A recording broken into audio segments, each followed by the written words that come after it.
로 세계를 심판하시며 그 진실하심으로 백성을 심판하시리로다. 아멘. 자, 시편 95편, 96편 한 짝이라고 그랬죠. 예, 다 예배가 주제인데 95편 어제는 성전 예배, 하나님 앞에 드리는 예배의 핵심이 있었다면 이것은 담장을 넘어가는 것처럼 그 은혜가 넘어가는 것처럼 또 신약처럼, 구약은 유대인의 안에 갇혀 있었잖아요. 신약은 만민 가운데 복음이 흘러나온 것, 임재가 흘러나오는 것처럼, 그래서 예수님이 죽으셨을 때 성소의 그 지성소 휘장이 찢어졌죠. 나오시는 것. 그래서 96편은 이제 삶의 예배, 현장 예배, 이렇게 볼 수가 있습니다. 그렇죠. 우리 그리스도인들을 욕하는 사람들 보면 그 대부분 교회 안에서 예배 드리는 것 가지고 욕하는 거 별로 없죠. 코로나 시대 뭐 그럴 때 좀 그런 인식 때문에 그랬지. 대부분은 성도들의 삶 속에 믿는 사람이 저렇게 말하냐, 행동하냐, 뭐 이런 것 때문에 공격을 합니다.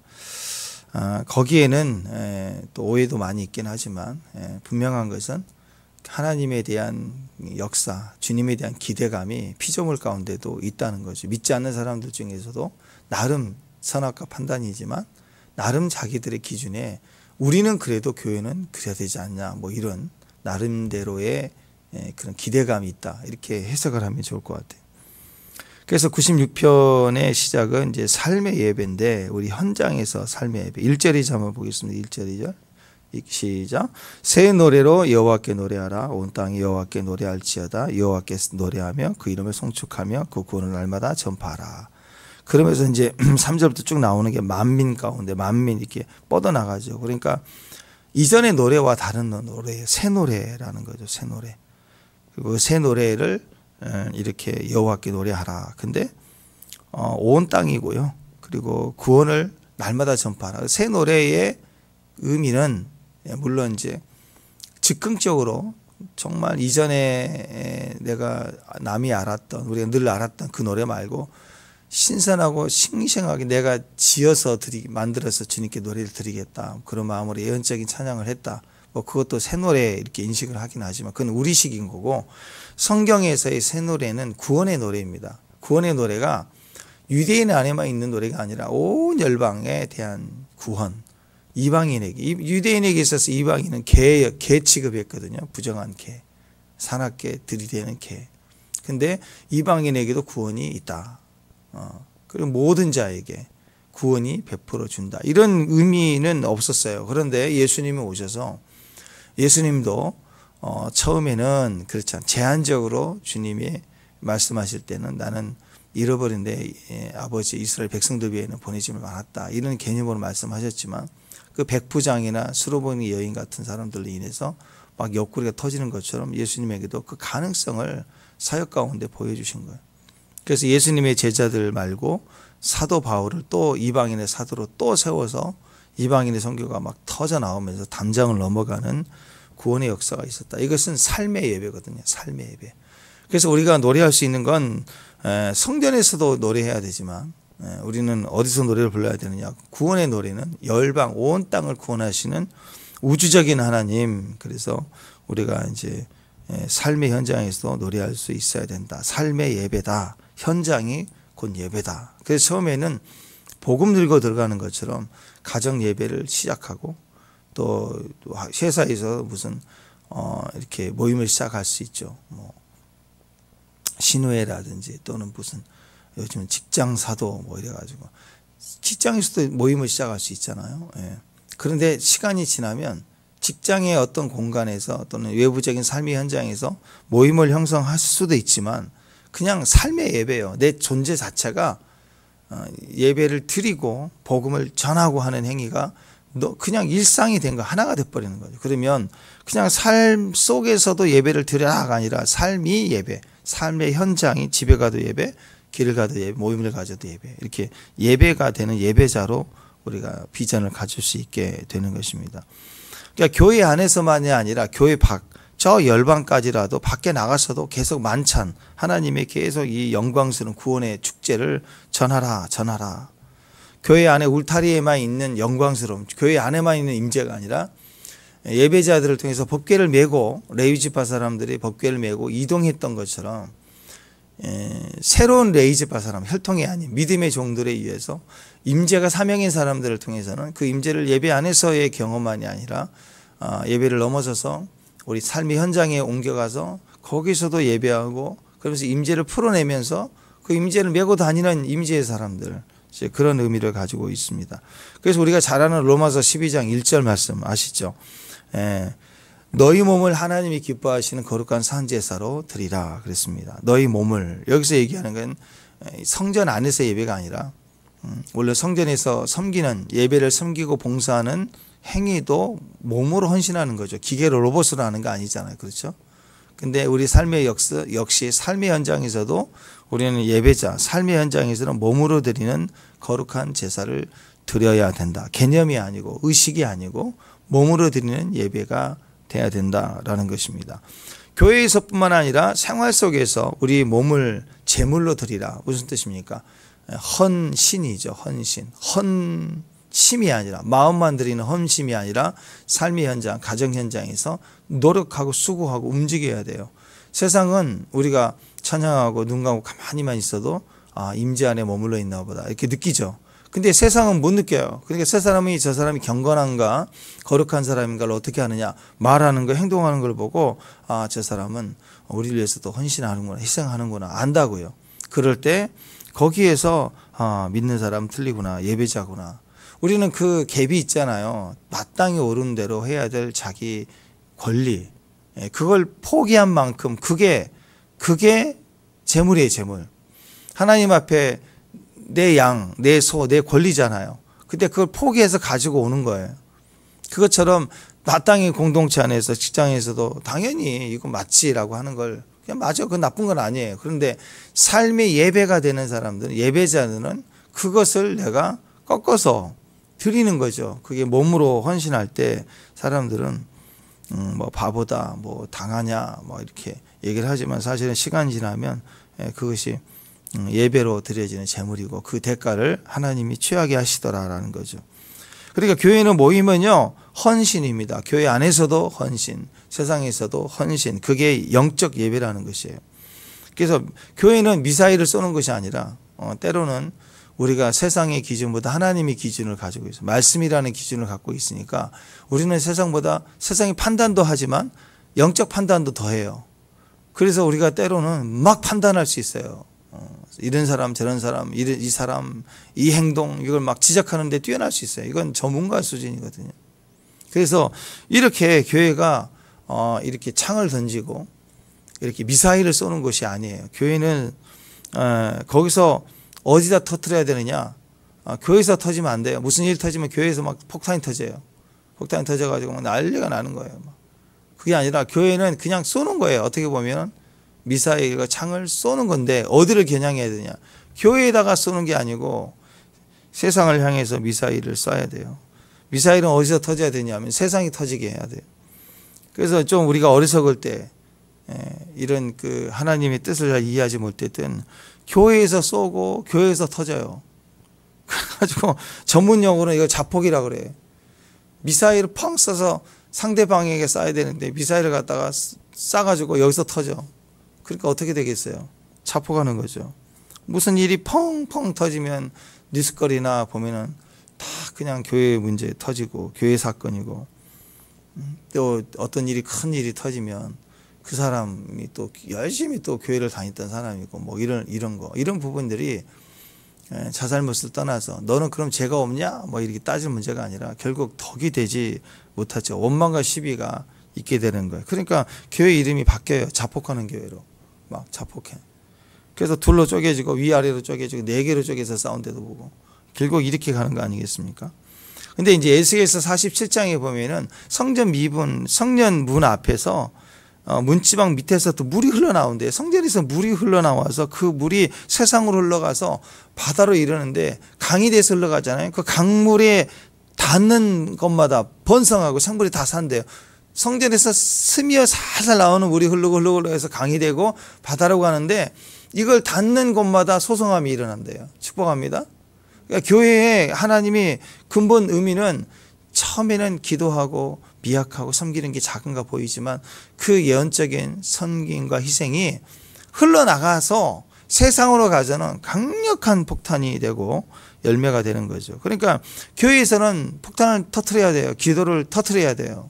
펑 하고 기도가 터져야 되고, 또 찬양이 펑 터져야 되고, 찬양이 발사, 기도 발사, 그 다음에 선교 발사, 이렇게 발사해야 돼요. 김정은이도 지금 막 미사일 펑펑 발사해서 너희들 두려워해야 돼 하고 막 공포를 주려고 하잖아요. 이번엔 또 그 발사대를 또 거대한 차에다가 싣고 막 움직이게 해서도 쐈어요.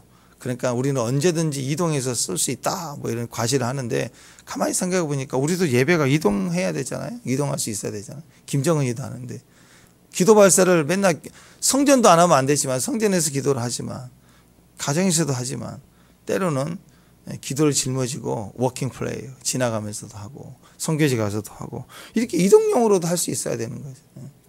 그냥 기도 발사가 있어야 돼요. 찬양 발사가 있어야 되고, 또 선교 발사해야 되고, 그리고 터지는 것은 현장에서 폭발해서 강력한 폭발이 일어나도록 한다. 성령의 폭탄이 터졌다. 사도행전 2장에 폭탄이 터지잖아요.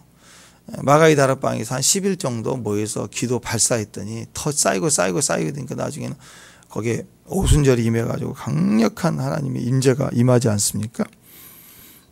성도의 삶은 예배의 연속입니다. 계속된 예배 연속, 실수가 없다. 그래서 기도는 호흡이다, 그런 것처럼 예배도 계속 가야 되는 거죠. 교회 밖에서 우리가 예배를 드린다면 교회에서 예배가 교회 밖으로 이어지는 연속 예배가 되겠죠. 연속 예배, 뭐 우리가 24시간 계속 들을 수 있는 예배, 이런 얘기들 하지 않습니까? 24시간 드리는 예배의 그 근본은요, 교회에서 수가 많이 모여가서 2시간씩 타임라인 순서 정해서 계속 예배할 수 있다, 그런 개념으로 가면 안 돼요.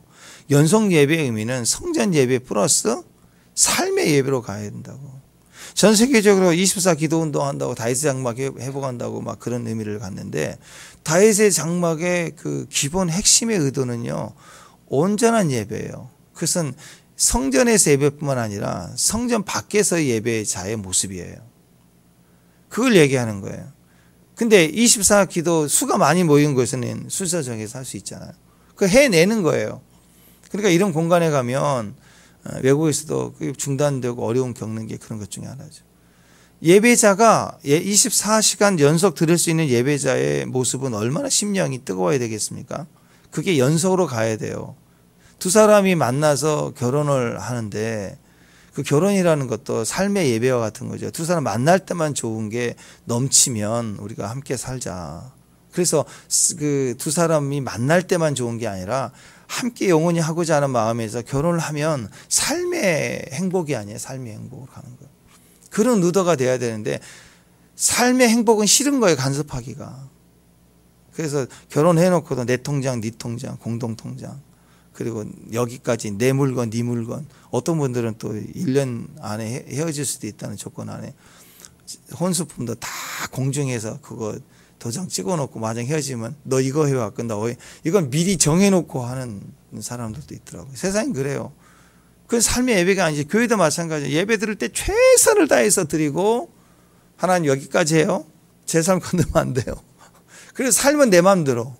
절대 건들면 안 되는 거예요, 하나님이. 그러면 이런 관계가 두 사람이 사랑의 관계로 풀어간다면, 만날 때마다 때로는 만나는 것도 견뎌야 되는 거죠. 삶의 의미는 생각도 못하는 거고, 그냥 동거죠, 동거. 건들지 마 하고. 동거가 결혼생활 같은 거예요. 동거가 너무 익숙해지는 시대가 되지 않아요? 동거할 때는 시댁 걱정합니까? 아무 걱정 안 하죠. 친구 걱정 안 해요? 안 해요. 하고 싶은 것만 하고. 그런 개념 아닌가요? 결혼도 그렇게 가면 안 되는 거죠. 교회가 그러면 안 되는 거죠. 하나님과의 관계에서 열심히, 우리 교회는 24시간 기도하는 거예요. 열심히. 보면은 폭발적이에요. 근데 그런 곳이요, 뭐 외국도 마찬가지지만 집회 끝나고 나서 보면 다 뜨거움을 갖고 울고불고 막 은혜 받고 다 돌아가거든요. 현장이 엉망이에요. 그럼 누가 수고해야 돼요? 그 안에 스텝 중에서도 머리 좋은 놈들은 다 빠져나가고, 제일 좀 바보 같고 어리석고 좀 피곤해요. 또 피곤하도 말도 못하는 사람만 남아서 다 치우고 가요. 항상 그래요. 쓰레기 지저분한 거 다 뒷정리. 집회 끝나면 그거 끝까지 가기 바쁜 사람 많아. 근데 그걸 다 염려하고 챙기는 사람이, 그게 삶의 예배가 되는 사람이에요.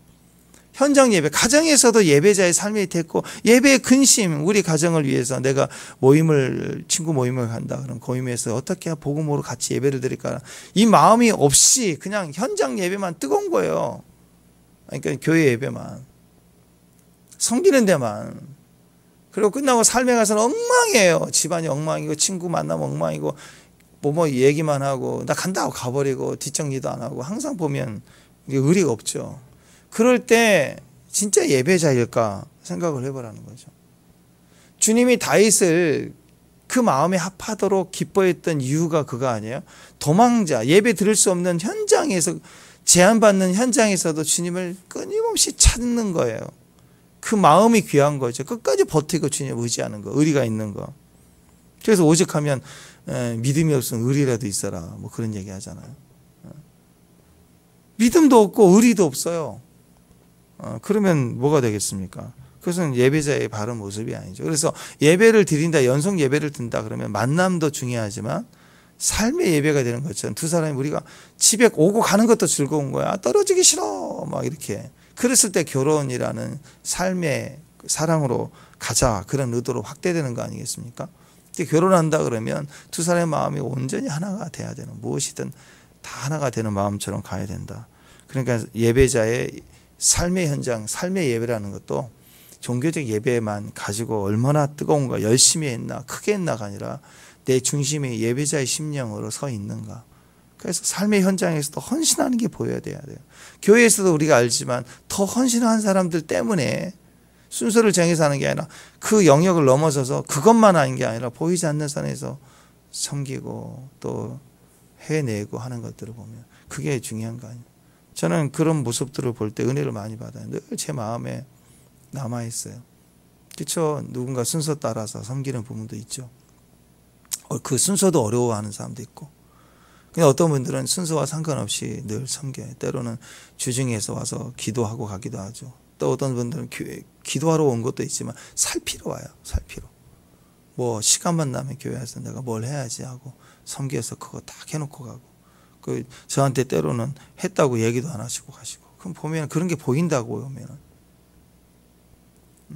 또 때로는 뭐가 떨어져 있는데, 제가 예전에는 뭐 그렇죠, 개척 목사들이 다 그렇지만 다 청소하고 다 도라이버 돌면서 어느 순간부터 제가 봐봐요. 이렇게 여기 한 일주일 넘도록 있을 때가 있고, 또 어떤 경우는 딱 보고 오후에 하는데 누가 치워놨어, 떨어져 있는. 예배당도 이렇게 보면은 휴지도 한 번씩 떨어지는 거예요. 누군가는 치워요. 누군가는 흐트러 놓기도 하고. 그걸 살피는 분도 있어요. 그게 저는 하나님 앞에서도 그게 예배자의 중심이라고 생각합니다. 96편은 그거예요. 삶의 예배에 대한 이야기. 그게 돼 있을 때 새 노래가, 구원의 노래가 유대인에게 갇힌 예배가 아니라 이방인의 노래로 가능해요. 열방인 가서도 예배가 돼요. 그렇죠. 성전 예배의 뜨거움과 충만이 있을 때 내 가정에 가서도 예배가 이어지잖아요. 막 생각나고 찬양이 되고. 그러니까 그게 그대로 이제 여행 간다 그러면 뭘 생각해요? 좋은 숙소, 좋은 맛집, 뭐 그런 것만 생각하잖아요. 근데 어느 순간 여행을 가도, 가족끼리 가도, 기타를 들고 예배를 한번 해보고 싶다고 마음도 생기고, 그 가몸에 가면 찬양도 하고, 이게 자기 삶에 배어져 와. 이게 그렇게 해야 된다는 게 아니죠. 교회에서야 목사님이 이렇게 해야 됩니다, 저렇게 예배해야 됩니다 하지만 가정에서, 삶의 현장에서 누가 뭐라고 하지 않잖아요. 그래도 내가 이걸 하고 싶은 거, 이런 마음으로 사는 거, 그게 주님과의 관계를 표현해 주는 거 아니에요. 그게 예배죠. 그런 중심으로 열방을 가야 선교지에서도 예배, 내가 더 희생하고 섬기는 모습이 되는 거죠. 다윗이 법궤를 찾아왔을 때 너무 기뻐서 그 법궤에 막 앞에서 춤을 췄잖아요. 오해하지 말 것은, 뭐 사람들이 다윗이 춤출 때 옷이 벗겨졌다 그러는데 그 옷을 뭐 바지 벗겨졌다. 왜 누가 바지라고 그러니까 다 바지를 벗겨지면서, 바지 벗겨지면 춤 못 춰요. 생각해 보세요. 팍 벗겨졌는데 여기서 걸리면 춤 못 춰. 팍 틀어지지. 다윗이 엎어졌더라 그래 나와야지. 그 바지가 아니에요. 누가 어떤 부흥사가 그랬는지 모르지만 바지, 그러니까 다 바지 벗겨진, 다윗의 예배가 바지 벗기 앞에서 바지 벗는 것만 생각하는데, 바지가 아니에요. 옷이 벗겨진 거예요. 그것은 바로 그 왕의 채통을 의미하는 왕의 겉옷 같은 게 넘어진 거예요. 근데 왕의 채통을 벗고 춤췄다 이거야. 미갈은 그 창문 밖에서 내다보고 째려보고 경멸했다 그러거든요. 경멸. 원어로 보면은 그 마음에 업신여겼다 그랬더니 원어 뜻으로 보면 경멸했다 그래. 아주 싫어했어요. 멸시, 경멸. 누구를? 다윗을. 누구를? 하나님을. 그 이후로 미갈은 이 역사 속에 끝나잖아요. 다시 자식도 없고 끝나잖아요. 다윗이 저주한 게 아니에요. 누가 저주한 게 아니에요. 하나님을 경멸하고 임재 현장을 경멸하면 그대로 돌아와요. 그게 본인에게. 누이 집에 들어가든 평안하라 할 때 필요하면 평안도 돌아온다 그랬잖아요. 필요하면 거기서 평안이 있고 그들이 합당하지 않은 평안이 돌아온다 그랬어요. 하나님이 어떤 분인데 하나님을 경멸해요. 임재를 경멸해요. 그 예배 판단하면 절대 안 되는 거죠. 그때 자기에게 그대로 돌아와요. 끊어져요. 경수가 끊어지고 자식이 없고 완전히 그 대회 거기서 끝나는 거예요. 그래서 하나님을 경멸하고 하나님의 역사를 막 반대하고 무시하고 째려보고 그러면 안 돼요. 은혜의 차원이 다르고 은혜의 영광스러움이 다르고 우리 영역에는 그런 영역들에서 하나님이 어떤 식으로 우리에게 역사할지 몰라요. 한번 생각해 보세요. 예수님 사역 다 이해해요? 원래 십자가 오르신 것도 이해 안 되지만 아니 그분의 사역에 막 침을 뱉어서 진역을 이겨서 막 발라주고 그걸 좀 편하게 얘기해서 여러분 유대인에게 있어서 모욕과 저주 부정 중에 하나 침 아니에요. 침. 요즘도 침 싫어하지만 침을 다 해서 기도해 준다고 하면 누가 좋아해요? 그게 성경이냐 막 이럴 거 아니에요. 성령의 역사를 우리식으로 절대 판단하면 안 돼요. 생명이 살고 영혼이 사는 걸 봐요. 어떻게 하나님이 하실지를 몰라요. 스미스 위기스 목사님은 그랬대요. 그분은 하나님이 그분은 그 예배 믿음이 얼마나 큰지 자기 형이 죽었는데 죽은 시체를 교회를 데리고 온 거예요. 이렇게 메고 온 거예요. 관을. 근데 하나님이 목사님에게 이거 왜 이런 걸 기도해? 이건 빨리 장례식 치러야지. 그게 아니고 새로 세우라고 그래서 가족들이 뒤에서 세우고 주님이 말씀하시기로는 야 펀치로 가슴을 쳐라 그래가지고 목사님이 와가지고 주먹으로 예수의 이름으로 하면서 배를 딱 치니까 뭐 시체가 뭐 너 쓰러지지 뭐 어떻게 하겠어.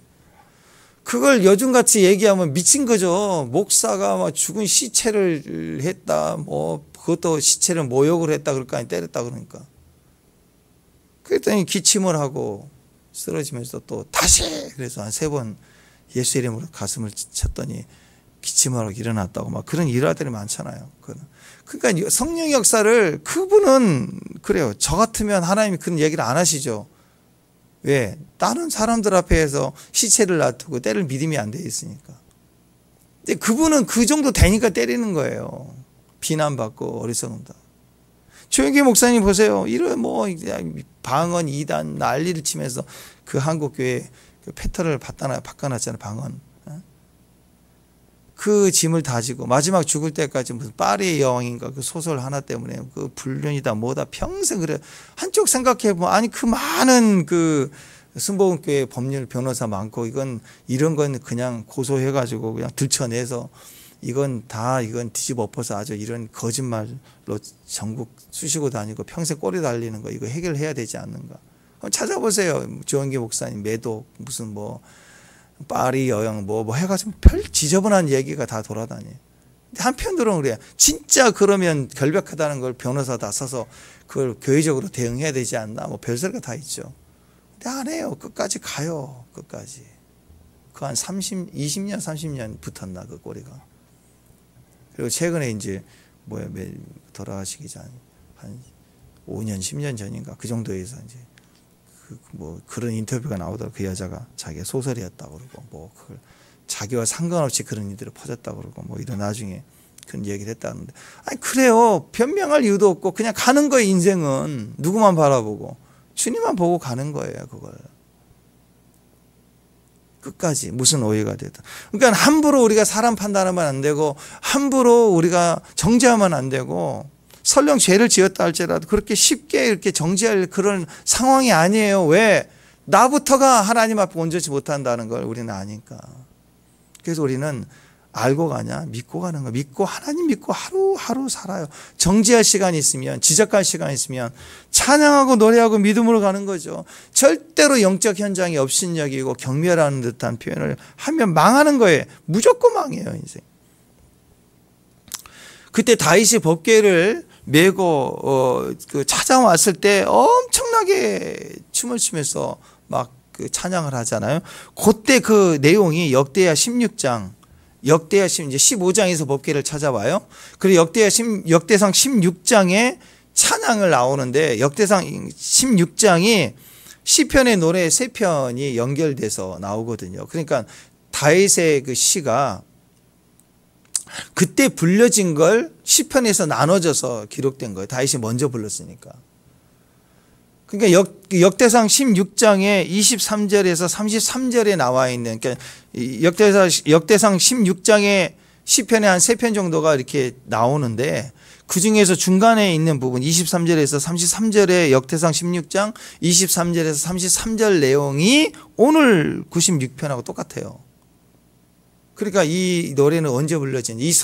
새 노래를 불러라. 이 노래가 원래는 어디서 불려졌냐? 다윗이 법궤 찾아서 막 너무 행복해서 막, 그 전에 이제 오베데돔 집에 있었다가 막 그 기억이 있죠. 그래서 돌아온 거예요, 드디어.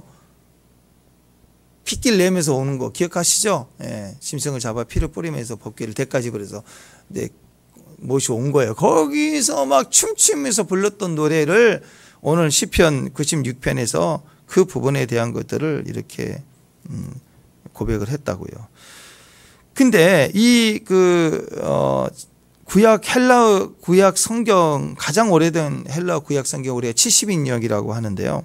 그러니까 알렉산드리아에서 BC 2세기경에 이스라엘 각 지파에서 6명씩, 각 지파에 6명씩 72명이 모여요. 이 학자들이 모여가지고 알렉산드리아에 마련되어 있는 방 72개의 방에 한 사람씩 들어가가지고 72일 동안 자기가 맡은 부분을 번역을 해요. 그래서 72일 동안 번역한 걸 72일 만에 나와서 하나로 만든 번역이 70인 성경이 가장 바르게 번역이 됐다라고 생각하는, 그러니까 구약 히브리 성경을 헬라어로 번역을 했던 출신이 가장 권위 있는 성경이 70인역입니다. 거기 보면은 원래 히브리 원문에는 없었는데, 여기에서는 시편 96편에 표제가 없었는데 이렇게 번역하는 그 원문, 거기에서는 70인역에는 표제가 있는데, 표제가 뭐라고 나왔냐면 바벨론 포로 이후 그 집이 지어질 때 다윗의 시, 이렇게 나왔어요. 그러니까 다윗의 시인데 언제 이 시편이 다시 이게 쓰여졌느냐? 그러니까 원래는 역대상 16장에 나와 있었던 중간의 부분에 있는 시가, 이 부분, 이 노래가 시편 96편으로 이게 다시 정리가 되어졌냐? 이스라엘이 나중에 북이스라엘 유다 다 망하고 바벨론 포로 들어갔다가 다시 돌아와서 그때 다시 이 노래를 부르면서 시편 96편으로 이 노래를 다시 불렀다는 거예요. 기록을 정리를 했다는 거예요. 그러니까 하나님의 이 새 노래, 구원의 노래는 열방을 포함한 우주적인 하나님인데, 1차적으로는 다윗이 법궤를 찾았을 때 너무 기뻐서 불렀던 노래, 나의 구원, 나의 생명의 노래, 새 노래를 불러라. 이전엔 그죠, 너무 즐거우니까 이전 노래 말고 새 노래를 부르자, 구원의 노래다. 근데 그분이 그 노래가 똑같이 이스라엘 백성들이 이방인의 포로로 잡혀가다 70년 만에 다시 돌아올 때 제 2세들이 성벽을 재건하고 예루살렘 성전을 재건하고 하면서 다시 하나님이 회복됐을 때 불렀던 노래가 이 노래라는 거예요. 법궤 찾았을 때, 다시 나라 찾았을 때, 성전 회복했을 때. 그리고 이것이 요한계시록의 새 노래를 부르라 그러죠. 다시 전체를 향해서 부르는 축복의 노래로 불려졌다라는 거예요. 그러니까 이 노래가 굉장히 깊은 의미가 있죠. 의미가 있는 거예요. 그래서 새 노래 부르길 바랍니다. 아멘.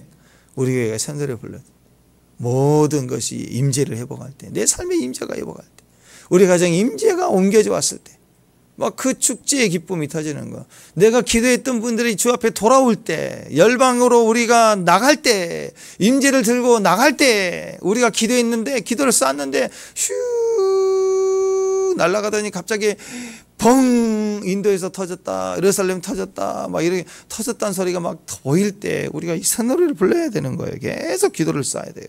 기도를. 다윗의 영성이에요. 다윗의 영성은 법궤 찾고 기뻐 뛰는 거예요. 그러니까 이런 그 미갈이 이렇게 자꾸 경멸하듯이 했던 그 다윗은 이렇게 편안하게 법궤를 모셔왔을까요? 아니죠. 격렬하게 춤추면서 왕의 채통 채신머리가 없이 말이야 막 이런 판단받을 만큼 추웠을 거 아니에요. 그게 다윗의 영성이에요. 다윗의 영성은 온전히 몸으로 춤을 추고 몸으로 드리고 헌신하고 광야에서도 춤추고 했던 영성이에요. 장소를 가리지 않았어요. 시간을 가리지 않아요. 그러니까 그런 1 다윗, 제2 다윗, 제3 다윗 이런 식이라면 그 현장에서 법궤가 성전 다시 만들어서 집어 들어갈 시간이 없어요. 그 앞에서 춤춘이라고 정신이 없는 거죠. 이와 같이 예배의 다윗의 영성은 삶의 현장에서 뛰는 거예요. 현장에서 막 춤추고 예배하고 난리치는 거예요. 이게 너무 강렬하니까 막 또 추고 또 춤을 추고 또 예배하고 이런 중심에서 다윗의 장막이 시작이 된 거예요. 그냥 틀 잡아놓고 순서 정해서 해라 그런 게. 그러니까 순서를 사람을 정해서 예배를 계속 드리기 위해서 24시간 반차를 따라서 드리게 했던 것이 우리 생각에는 계속적으로 드려야 시스템을 만들어야 되니까 예배자를 순서를 끄는 것 같지만 오늘 묵상을 해보면 어떤 의미냐면 다윗부터 그렇고 모든 사람이 자기가 예배하면서 죽겠다는 거예요. 나 예배 드리다가 12시간 밥 먹을 시간도 없고 밥도 안 먹고 예배 드리다가 죽겠다는 거예요. 그런 심령으로 뜨거우니까 제한을 둔 거예요. 아니야. 너 2시간만 해. 너 2시간만 해. 이렇게 자른 거예요. 그러니까 제가 지금까지 기도의 집 24시간 한 거 많이 보고 참여도 해봤지만 너무 마음이 아픈 거예요. 한국에서 제일 내놓으라는 굵직굵직한 교회 단체 다 불러서 해보자 해서 24시간 딱 하는데도요. 나는 너무 순진했나 봐요. 다 같이 시작한 줄 알았어요.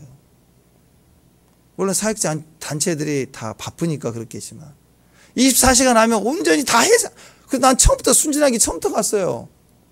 왜냐하면 그 주최하는 목사님이 너무 잘 아시고 그래서 부탁을 해서 이제 처음부터 가는데 아이고 없어요. 딱 그 팀만 와서 자기 팀만 와서 자기 우리 예를 들어서 제가 맞는 시간이 있다 그러면 담임 목사님 와서 하는 2시간만큼은 자기 성도를 데리고 와서 딱 같이 예배드리고 끝나면 싹 빠져나가 버려요. 그 다른 팀이 하면 또 다른 팀이 맞아. 그래서 함께 가지 않는 거예요. 전체가 같이 참여하면서 A가 하고 B가 하고 C가 하고 막 이렇게 가야 되는데 왔다 가고 왔다리 가고 겨우 24시간 해내더라고. 24시간. 그러니까 너무 다 하고 싶은 거예요. 도망자의 삶 도굴에서도 광야에서도 춤추고 예배했던 다윗이 성전 안에 있었다면 얼마나 예배를 드렸을까요? 그런 제한된 뜨거움이 있기 때문에 너는 안 돼. 다른 사람도 생각해. 왜 네만 예배 드리려고 그래? 2시간만 해. 알았지? 너도 2시간이야. 너 사인해. 2시간 넘으면 너 제명이야. 이런 식으로 제한을 해줘야 되는 거예요. 너무 뜨거우니까. 그래서 이 시간이 돌아가는 거예요. 또 하고 싶고 또 하고 싶고 머물러 가지를 않는 거예요. 가지를. 미리 와서 준비하고. 그게 다윗의 장막이에요. 다윗의 장막을 하려면 이런 다윗의 영성이 있어야 되는 거예요. 근데 자기 할 것만 하고 막 흐트러뜨리고 쓰레기 물 먹다가 남은 거 그대로 두고 가버리고 24시간 하는 것도 끝나고 나면 나중에 그 뒤처리하는 그 물병 그것도 치운이라고. 아니 최소한 자기가 가져온 물병을 갖고 가야지. 예배 인도까지 했으면 그냥 다 놔두고 가요. 현장에다. 그런 모습들을 제가 보면서 아직도 멀었네. 그 교회에서 뜨거운 거 누가 못해. 시스템 다 돼 있고 악기 다 있고 그럼 누가 못해요. 다 하죠. 근데 잃어버렸을 때 아무도 없을 때 외지에 혼자 있을 때 그때도 뛰고 춤추고 하나님 인재만으로 막 헌신하고 되느냐는 거죠. 그게 영성이에요. 다윗은 그렇게 했다는 거예요. 그래서 새 노래가 불러지고 이스라엘 백성들이 돌아왔을 때 예배의 소중함을 알아요. 다니엘처럼 창문만 열고 기도했는데 그들이 돌아왔을 때 성벽 무너진 것도 마음이 아파서 고치잖아요. 여러분 그러잖아요. 시골에 한번 가면 시골에 여러분 옛날 집에 한번 간다면 고향에 한번 가면 뭐부터 봐요? 우리 어머니 계시고 인사하고 그 다음에 뭐 봐요? 대부분이요. 담벼락도 보고 문짝도 보고 그래요. 그게 정상인 거예요. 시댁 가가지고는 안 그렇죠. 심지어는 자기 친정 가가지고도 안 그래. 엄마 밥 줘하고 발 뻗고 들어가 자기만의 딸이. 그러면 아직 어린 거예요. 영성이 되면 친정 가든 시댁 가든 고아원을 가든 교회를 오든 문고리 하나 본다고. 그게 영성이라고. 그게 예배에 막 앞에서 펄펄 뛰는 것만 예배가 아니고 재능 보이는 게 아니고. 그게 다윗의 장막이라는 거, 예배자의 축복이라는 것은요 95편에 끝나면 안 돼. 96편의 삶의 예배로 내 안에 피하라이 그러잖아. 피가 박혀야 돼. 알이 박혀야 돼. 영성이 돼야 되는 거예요. 예배에 대한 시설 공간까지 내가 하나하나 하나님 예배에 드려지는 헌신으로 고백이 될 때. 그러니까 다윗의 장막인데 다윗의 영성이 없으면 그건 가짜예요. 그리고 가짜인데 우리는 너무 익숙해 있는 거예요. 한번 생각해 보세요. 저번에 여기 홈플러스 앞에 가니까 그렇게 안 보이는데 그날은 보이더라고요. 2마리에 1,000원 내서 그 붕어빵 있죠, 붕어빵. 참 먹어본 지도 오래됐지만 하여튼 그때는 오면서 붕어빵 지금도 파네 이렇게 눈에 딱 들어오더라고. 그러면서 늘 생각하는 게 붕어빵이 붕어 있어요? 붕어빵이 붕어빵인데 붕어 없는데 화 안 내고 붕어빵이 안고 저거 뭐 화내. 근데 원래는 붕어빵은 붕어 있어야죠. 근데 그게 다 그런 줄 알고 그거 화낼 일이 아닌 거예요. 그거 붕어빵이다. 모양이 그런 거지. 다 이렇게 지나가는데 익숙해 있는 거예요. 아니, 예배는 그런 거지. 이 시국에 그렇게 예배를. 이게 너무 익숙해 있으면 화내야 될 일을 그냥 가는 거예요. 임재 없이 예배 드리는데. 원래 그냥 예배가 그런 거지. 주일 성수가. 임재 없는데 막 고통스러운 사람 있는가 하면 어떤 고통스럽지가 않아요. 그냥 그게 예배지 뭐. 이렇게 넘어가는 거예요. 그리고 괜히 안고 없는 거. 아무 상관없는. 그냥 내가 힘드네. 내가 자존심 상했다. 저 말투를 왜 나한테 하는 거야. 아마 괜히 쓸데없는 것 때문에 교회 예배 드리면서 열받고 듣기 거북하다고 그러고. 진짜는 뭐예요? 임재가 없는 것에 고통스러워야죠. 다윗의 영성이 중요한 겁니다. 교회에서 방언도 하고 또 춤도 추고 음악적 재능 은사가 막 많아서 막 풀어내고 그것도 좋아요. 함께 예배하고 그것도 좋아요. 정말 좋아요. 근데 문제는 그 시설의 공간이나 상황들에 대해 책임지지 못하고 자기 가정까지 그 예배가 흘러가지 못하고 즐겁게 예배드리면 집에 갈 때 막 내 안에서 기쁘잖아요. 노래가 나오면서 집에 가서도 또 기도의 흐름을 가지고 말씀의 흐름을 가지고 집에 가서도 가족과 같이 보내는 시간에도 이렇게 생각을 하게 되고 기도를 하게 되고 이게 영성이 흘러가는 거예요. 삶의 현장으로. 다윗의 장막을 세워가기 위해서는 목표를 정하고 순서 정해서 갈 일이 아니라 넘쳐야 돼요. 그래서 교회는 도저히 안 되니까 제한을 걸어둬야 된다고. 제한을. 여기까지 2시간만 막 이렇게. 삶의 예배가 돼야 되는 것입니다. 우리 한 사람이 삶의 예배가 돼야 전체도 되는 거겠죠. 자, 성경에서 1차적으로 다윗이었던 이 시가 바벨론 포로에서 돌아와서 2차적으로 불렀고 요한계시록에 3차로 새 노래를 온 우주의 천군 천사 장로들까지 막 덜썩 일어나가지고 새 노래를 부르기 시작했습니다. 새 노래는 어디서 불러야 돼요? 그래서 성전에서가 아니라 새 노래의 시작을 다윗이 법계 찾아오는 그 왕궁 마당 그런 데서 쳤을 거 아니에요. 성전 안치시켜놓고 춤추는 게 아니고 현장에서 즐거워서 쳤던 거예요. 이스라엘 백성들이 나라 뺏기고 성전 회파되고 무너졌다가 70년 만에 돌아와서 거기 현장에서 춤췄다고요. 우리도 우리 가정에서 회복을 기대하고 춤추고 회복됐을 때 춤추고 직장에서 춤추고 삶의 현장에서 춤춰야 되는 거예요. 그게 새 노래예요. 새 노래.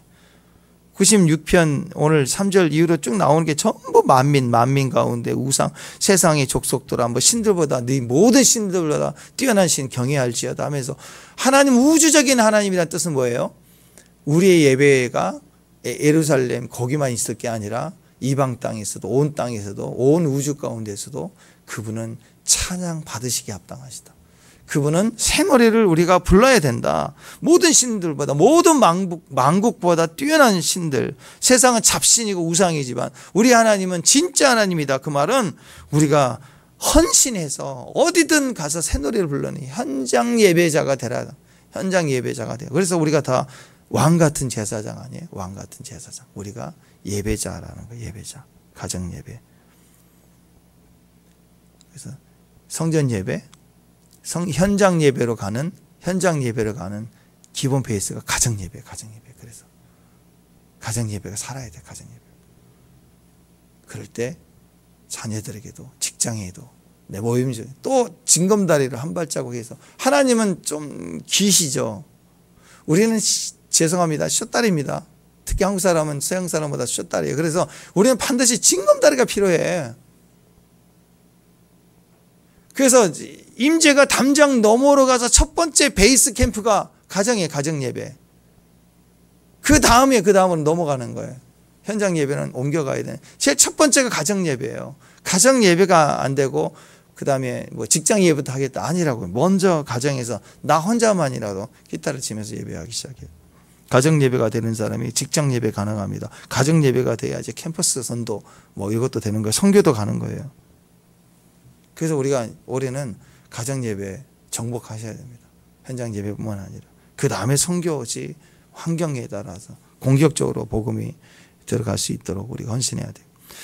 코로나 시기 지나오면서 예배 교회가 현격하게 그러는데 이유가 뭐냐? 온라인 예배 때문에 그래요. 망쳐버렸어요. 지금 가난한 성도 비율이 엄청 높아졌어요. 너무 편하죠.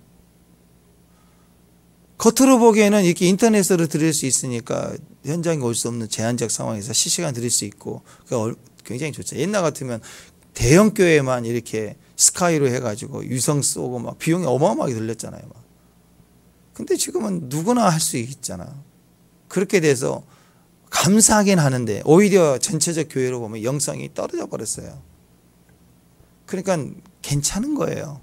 춥고 더울 때 빠지고, 그리고 어디 가서도 참여할 수 있고, 그리고 뭐 헌금도 보낼 수 있으니까 뭐가 잘못됐냐 이거예요. 근데 그렇게 되다 보니까 사람들이 너무 힘들어지죠, 마음이. 그러면 불편하니까 교회 안 나가도 되는 거예요. 그래서 그냥 거기 익숙해져 가지고 가나안 성도 신조 오잖아요. 가나안 성 거꾸로 하면 안 나가.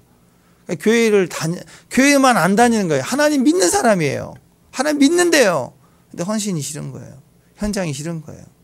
사람들도 싫고 나눈 것도 싫고. 그러니까 그게 익숙해져 버리는 거예요. 그러니까 이게 선택은 쉬운데 문제는 실제적으로는 예배가 그 사람이 무너져요. 여러분 생각해 보세요. 정말 사랑하는 사람이라고 생각해요. 정말 사랑하는 사람, 어쩔 수 없어서 뭐 지방에 있다 그러면 서로 떨어져 통화하고, 그래서 어쩔 수 없는 상황이죠. 근데 어쩔 수 없는 상황이 아닌데 사랑하는 사람과의 만남이 비대면 돼요? 그게 가능하나요? 정말 사랑하는데 우리는 비대면으로 영상으로 할 수 있다. 그건 사랑하는 게 절대 아니죠. 고통입니다. 그것도 감사한데 동시에 그게 고통이에요. 사랑하는데 얼굴로만 봐야 돼요. 영상으로만 봐야 돼. 울죠. 한국에 시집온 베트남, 필리핀 뭐 이런 며느리들, 좋은 집도 있지만 어려운 집을 남편을 만나서 자기 고향도 가지 못한 그런 분도 많이 있더라. 그분들을 방송도 보면은 통화 한 번씩 할 때마다 울어. 통화할 때마다. 자기 친구들은 그래도 같이 온 고향에 시집온 시골에 그런 어떤 분들은 다 한 번씩 가는데 자기는 못 간 지 몇 년째 됐다. 그러면 보면서 우는 거죠. 만족이 아니라, 그것보다 안 만난 것보다 낫겠지만 그건 최소적인 의미고, 그것도 반복되면 고통이 되는 거예요. 사랑하는데 어떻게 비대면이 가능해요? 이제 만나러 갑니다. 이게 진짜 사랑이죠. 가고 싶어야 되는 거죠. 하나님을 사랑하는 게 아니라 자기를 사랑하니까 비대면이 계속 가능하고 편하고 그런 거예요. 어떻게 하나님을 사랑하는 예배자라고 하면서 소속이 없을까? 헌신이 없을까? 그건 속이고 있는 것입니다. 종교는 비대면으로도 끝까지 갑니다. 그러나 신앙은 비대면으로 절대 될 수가 없어요. 그리고 비대면이란 예배가 없어요. 비대면이 우리말로 얘기하면 임재 없는 거 아니에요? 배면이 임재잖아요. 임재 없는 예배가 가능해요? 영상으로 가능해요, 형식으로는. 근데 진짜 임재를 한다면 만나지 않고 어떻게 예배가 돼요? 어떻게 기도가 되겠어요? 기도 행위는 되겠죠. 기도는 주님이 있어야 되는 거 아니겠습니까? 구약시대의 성전 예배도 5대 절기, 7대 절기 중에서 3대 절기는 무조건 예루살렘에 남자들이 와야 돼요. 가장이 올 때 보통 아이들을 데리고 오고 가족 데리고 오는데, 생각해 보세요. 오순절, 뭐 이스라엘 지파들이 옛날 시대에는 KTX 비행기가 없으니까 뭐 2달 걸리는 거리도 산악지대 와야 되니까 올 수도 있고, 보통 한 달 잡아서 예루살렘까지 온다고 해보세요. 가까운 지파들은 편하겠지만 가족도 이끌고 와야 되니까 한 달 정도 와. 그럼 6월절 참석하려면 한 달 전에 출발해. 그리고 6월절 지내고 돌아가야 되는데, 돌아가는 시간이 한 달인데 다시 오순절 50일 만에 와야 되는데 60일이 넘어가잖아요. 가자마자 찜 하고 와도 60일이잖아. 그러니까 못 가는 거예요. 오순절 끝날 때까지 예루살렘에 있어야 돼. 오순절 끝나고 나서 한 달 걸려서 가야 돼. 그러면 한 달, 2달, 4달이 지나가는 거예요. 집에 4달 만에 가야 돼요. 그래서 이것저것 하면 한두 달 되면 장막절 때문에 한 달 전에 출발해야 돼요. 그러니까 집에 돌아가서 한 3달, 4달 이렇게 지내다가 다시 짐 싸가지고 장막절 지내러 와야 돼. 장막절 지내고 나서 다시 돌아가야 돼. 이런 시스템이 계속되니까요. 1년의 절반을, 여행의 절반 여행. 인생이 나그네길이에요. 그래서 우리 인생이 그런 거예요. 하나님 예배를 향해서 예배드리고 가고 예배드리고. 인생 그거 예배예요. 인생. 대면이라고요. 대면. 비대면하고 뭐 쉽게 의미만 있는 거지. 뭐 언약식만 하면 되지. 그런 개념이라면 뭐하러 가요. 중심만 찾자 그런 거죠. 뭐. 예배 정신은 성전 예배고, 그것이 그 안에서 정말 뜨겁고 하나가 될 때는 삶의 예배로 되는 거죠. 우리가 하나님 앞에서 뜨거우면 어느 순간 하나님이 우리에게 그렇게 이제 일어나 가자 하고 우리를 이끌어 가세요. 여러분을 부르는 시간들이 온다고요. 그래서 하나님께 매달려야 돼요. 주님 앞에 머물러 있어야 돼요. 그러면 어느 순간 주님이 이제 가자 하고 삶의 현장으로 예배를 보내고, 사업의 현장으로 다 전혀 새로운 환경으로 이제 주님이 가자 하고 이끌어 가시는 때가 오는 거예요. 그때부터 사도행전이 또 시작되는 거예요. 나의 인생 임하기 시작이 되는 거예요. 그래서 먼저 하나님 앞에 철저하게 엎드려야 돼. 하나님의 시간을 보내야 돼. 내가 깨져야 돼요. 그러고 나면 주의 음성이 우리 땅에 비둘기 소리가 들리는구나. 우리가 가자 하고 우리를 부르세요. 생각지도 못했던 환경이 열리고 사람들이 찾아오고 길이 열리고, 2024년도에는 우리를 부르시고 길이 막 열리는, 하늘길이 열리고, 아멘, 바닷길이 열리고, 우리를 부르신 새 길이 열리는, 그래서 새 노래를 부르시는 저와 여러분 되시길 바랍니다. 기도하겠습니다. 하나님 감사합니다. 우리 교회 예배 회복과 중심이 영적 권위를 갖게 하시고, 그리고 이제 우리 가정 예배 회복으로 가정의 영적 권위가 생기게 하시고, 직장으로 캠퍼스로 환경으로 선교지까지 뻗어나가는 영적 권위를 가진 전체 하나님의 대면, 하나님 임재가 있는 귀한 예배 처소로 우리 삶의 예배, 삶의 현장에서의 예배 축복을 현장에서 예배하고 현장에서 예배 축복을 다 받는, 형통을 현장에서 받는 귀한 종들 되게 하옵소서. 기도할 때, 예배할 때만 성전에서만 부요함과 행복과 기쁨을 누리는 것이 아니고, 현장에서 예배하고 현장에서 그것을 다 풀어내고 현장에서 그 형통의 주인공이 되고 열매가 되는 귀한 종들 되게 하옵소서. 예수님 이름